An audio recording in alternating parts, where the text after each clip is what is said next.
ગીર સોમનાથમાં તંત્ર દ્વારા મહા ડિમોલિશન હાથ ધરાયું છે।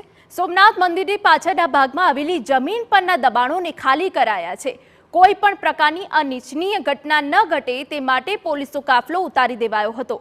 ત્યારે આ દબાણ દૂર કરવા મુદ્દે સોમનાથના ધારાસભ્ય વિમલ ચુડાસમા જાહેર મંચ પરથી બોલ્યા અને ચીમકી આપી કે જો તમારી સાથે જબરદસ્તી થતી હોય અને તમને લાગે કે મારી જરૂર છે તો મને 7 કલાકે કોલ કરજો। હું 108ની સ્પીડે આવી જઈશ અને તમારી સાથે ઊભો રહીશ। પરંતુ એકલા વિમલ ચુડાસમાથી કંઈ ના થાય, તમારે પણ સાથ આપવો પડે।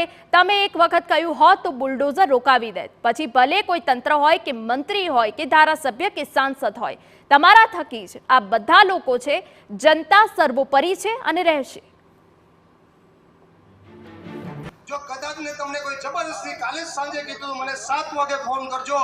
જો તમને જબરદસ્તી કોઈ પણ રાખવાનું કરે તો તમારો વિમલ 7 વાગે પાટણમાં સુવાનો છે, સવારે 7 વાગે સામે ઊભવાનો છે।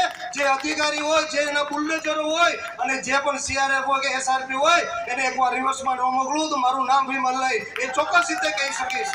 પણ એકલા વિમલથી ન થઈ શકે, સાથે તમે જોઈએ, કારણ કે હંમેશા ગાંધી ચિંધ્યા માંગે સામે જ્યારે બેઠા હોય કે સામે ઊભા હોય ત્યારે વાતોથી નહીં પણ માથા ગણાતા હોય। જો એ સોમનાથના પાટણના તમામ સમાજના લોકો સામે હાથે બેઠા હોય અને સામે ઊભા હોય ત્યારે માથા ગણાતા હોય, ત્યારે સામે ગમે એવું તંત્ર હોય, ગમે એવી સરકાર હોય, ગમે એવો ધારાસભ્ય હોય, ગમે એવો સંસદ સભ્ય હોય, ગમે એવો મંત્રી હોય કે ગમે એવો રાજનીતિ હોય એને પાછળ હલવું પડે, કારણ કે એ છેવટે તમારા થકી છે અને તમારા થકી રહેવાનો છે।